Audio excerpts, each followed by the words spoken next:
اللہ کے نبی نے 4 دعائیں مانگی. یا اللہ میری امت پہ تیرا ایسا عذاب نہ آئے جو انہیں ختم کر دے. اللہ نے کہا قبول ہے. یا اللہ ان پر کوئی زمینی ایسا عذاب نہ آئے جو انہیں ختم کر دے. اللہ نے فرمایا قبول ہے. یا اللہ ان پر کوئی دشمن ایسا نہ آئے جو انہیں مٹا دے. اللہ نے فرمایا قبول ہے.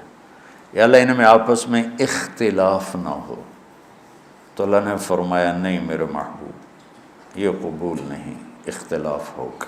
یہ پیپر ہو رہا ہے، امتحان ہے. امتحان میں ہم دیکھیں گے کون حدود پہ قائم رہتا ہے، کون حدود کو پار کرتا ہے. تو اختلاف اس کائنات کی لازمی چیز ہے. مذہب کے نام پر بھی ہوگا، سیاست کے نام پر بھی ہوگا، اور چھوٹی چھوٹی باتوں پر ہوگا، اور صحیح نیت کے ساتھ بھی ہوگا اور فساد کی نیت کے ساتھ بھی ہوگا. تو جب میرا اللہ کہہ رہا ہے اختلاف ہوگا، پھر کہہ رہا ولا تفرقوا، دیکھو تم اختلاف کرو لیکن فرقہ واریت کا شکار نہ ہو. مسلمان بن کے چلو، اللہ کے واسطے فرقہ واریت کی لعنت سے نکلو نکلو نکلو. یہ ختم نہیں ہو سکتے. ہاں ہم جڑ کے چلیں، اپنے اپنے مسالک پر چلتے ہوئے ایک دوسرے کو عزت دیں، احترام دیں. امت پہلے ٹوٹی پڑی ہے. دین کا کام کرنا ہے تو وہ کرنا جو تبلیغ والے کر رہے ہیں، کہ سب کو جوڑ رہے ہیں، سب کو محبت کا پیغام دے رہے ہیں. اگر منفی کام کرنا ہے تو گھر بیٹھ جانا یا ہم سے تعلق توڑ دینا، ہماری نسبت ہمیں واپس کر دینا، پھر جو تمہاری جی میں آئے کرتے رہنا.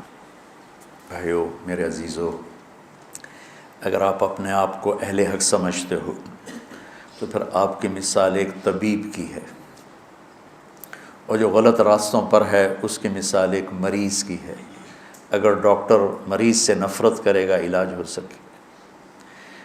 یہ سن 2000 میں ہم تھے عمرے پر نا، نئی صدی شروع ہو رہی تھی، تو میں سارے بچوں کو لے کے گیا حرم، اور رمضان کا ہی مہینہ تھا، رمضان میں ہی تبدیل ہو رہا تھا 100 سالہ. تو تراویح کے دوران وہ جو رات تھی اصل 31 دسمبر کی رات، مولوی یوسف صاحب کو پیٹ درد شروع ہو گئی، تو ہمیں تراویح چھوڑ کے نکلنا پڑا. میرے ایک دوست تھے کنگ عبدالعزیز ہاسپٹل میں ڈاکٹر، میں نے ان کو فون کیا، آج کل ادھر ہوتے ہیں لاہور میں. میں نے کہا اس طرح بچے کو پیٹ میں درد ہے تو بہت زیادہ ہے، کہ میں ہاسپٹل آ رہا ہوں آپ بھی آ جائیں. تو میں اس کو لے کے گیا، تو لفٹ میں ہم تھے، تو اوپر ان کے جہاں کلینک تھا وہاں وہ لے جا رہے تھے. اب میں باپ ہوں، یہ بیٹا ہے، یہ ڈاکٹر ہے. تو اس کو آئی الٹی، تو میں ایک دم پیچھے ہٹ گیا، اور جو ڈاکٹر تھا اس نے اپنے دونوں ہاتھ آگے کر دیے اور ساری الٹی کو ہاتھوں میں لے لی. میں موت تک یہ منظر نہیں بھول سکتا. میں باپ ہو کے پیچھے ہٹ گیا کہ میرے کپڑے نہ خراب ہو جائیں. اس نے اپنی ڈیوٹی کا حق ادا کیا. اس کا تو وہ کچھ نہیں لگتا تھا، میرا لگتا تھا، اور میں پیچھے ہو گیا. وہ اس کا مریض لگتا تھا، تو اس نے طبیب ہونے کا حق ادا کیا. اس نے دونوں ہاتھوں میں پوری الٹی کو یوں لے لیا، اور لفٹ کھلنے کے بعد جا کر اس نے اس کو بیسن میں ڈالا. اسے طبیب کہتے ہیں. تم کیسے بے وقوف طبیب ہو کہ مریضوں سے نفرت کرتے؟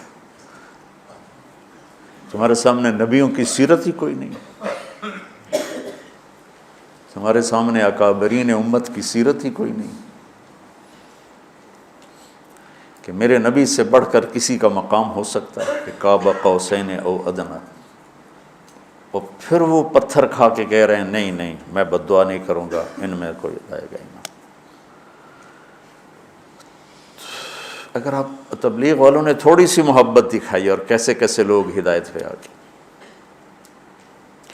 تو لمبے میں جو میرا اصلی ہوم ٹاؤن ہے، 200 سال سے طوائفوں کا محلہ چل رہا ہے. آج وہ سارا محلہ توبہ کر کے بیٹھا ہوا ہے. صرف 10 سال کی محنت. میں نے ان کو جا کے بیٹی بنایا. میں کہ تم سب میری بیٹیاں ہو. اسی ایک لفظ نے ان کے آنسوں کیا ہچکیاں بجا دی کہ مولانا صاحب ساڑھوں تو ساڑھے پیو نہیں آتے، تو ساڑھی بیٹی ہیں، تو تسی مولانا ہو کے آخر ہو، تسی میری بیٹیاں ہو. اس عزت نے ان سے توبہ کرواتی. میں نے ان کے وظیفے مقرر کیے. ایسے وظیفے نہیں ہیں کہ وہ بیچاری آسانی سے کھا سکے کہ بیٹیو تم گھر بیٹھ جاؤ اور دال روٹی کھا سکتے ہو، اس سے زیادہ بھی میری بھی اوقات نہیں ہے، تو اللہ کرے اللہ تمہارے گھر آباد۔ دو لفظ محبت بھرے، پوری زندگی ان کی تبدیل ہوگی۔ طوائف کہنا کون سا مشکل کام ہے، کنجری کہنا کون سا مشکل کام۔ تم جانتے ہو کہ طوائف کو طوائف بنانے والے یہ کم بخت مالدار لوگ ہیں، جو غریب کی بیٹیوں کو کی بولی لگاتے ہیں، ان کے سر پہ عزت کی چادر ڈالتے، ان کی شادیاں کرواتے، ان کے گھر آباد کرواتے، بجائے اس کے ان کی عزتوں سے کھیلا۔ اگر تم کبھی طوائفوں کی کہانیاں سنو تمہارے کلیجے پھٹ جائیں۔ ممبر پہ بیٹھ کے بیان کرنا تو بڑا آسان کام، نشہ پلا کے گرانا تو سب کو آتا ہے، مزہ تو تب ہے کہ گرتے کو تھام لے ساکی۔ میں جب طوائفوں کے بازار گیا تو مجھے پتہ چلا کہ کتنا مظلوم طبقہ ہے یہ۔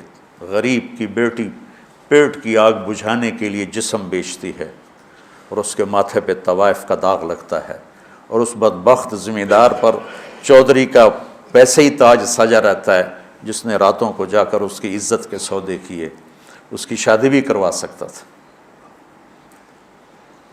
وہاں کی طوائفیں بڑے بڑے ذمہ داروں کی بیٹیاں، میں وہیں پیدا ہوا، وہیں پروان چڑھا۔ تو اگر میں بھی ان سے نفرت کرتا، اگر ان 300 میں 100 ہی پکی ہو گئیں، ایک بھی ہو گئی، تو میری ساری 50 سال کی تبلیغ ایک طرف اور ایک طوائف کا توبہ کر لینا ایک طرف۔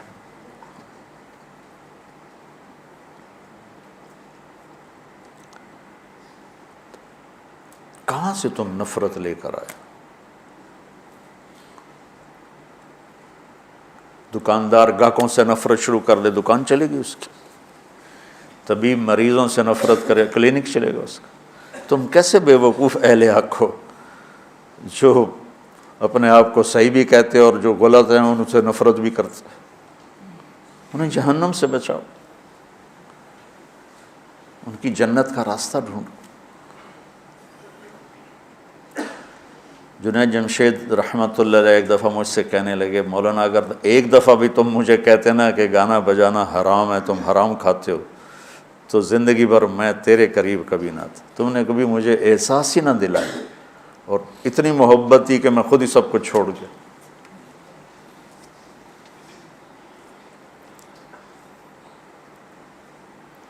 وَاعْتَصِمُوا بِحَبْلِ اللَّهِ جَمِيعًا۔ اس امت میں اختلاف رہے گا، سیاسی بھی، مذہبی، قومی بھی، لسانی بھی، پیشہ ورانہ بھی۔ اس کی باؤنڈری، اس کے اندر رہو، اس کے اندر رہو۔ میں اکابر دیوبند کی تحقیق پر مطمئن ہوں، لیکن میں باقیوں سے نفرت نہیں کرتا۔ جو اہل السنت والجماعت کی تعبیر انہوں نے کی ہے، میں اس پہ مطمئن ہوں۔ ہاں جزیات میں ہر ایک کا اختلاف ہوتا ہے، کوئی تقلید جا، میں اندھا مقلد نہیں ہوں، اندھا مقلد ہونا کوئی صفت نہیں ہے، عیب ہے۔ لیکن میں ان کی تعبیرات اور تشریحات کو اہل سنت والجماعت کی تعبیر سمجھتا ہوں۔ اس کے علاوہ جو ہیں ان سے میں اختلاف کرتا ہوں، نفرت نہیں کرتا، نفرت نہیں کرتا۔ میرے منصب کا تقاضا ہے، جہاں مجھے اللہ نے بٹھایا ہے، کہ میں کسی سے چور ڈاکو بدماش سے بھی نفرت، مجھے اس کے عمل سے نفرت ہے، اس کی ذات سے نہیں۔ مجھے اس کے غلط عقائد سے نفرت ہے، اس کی ذات سے نہیں۔ تو محبت تو دو۔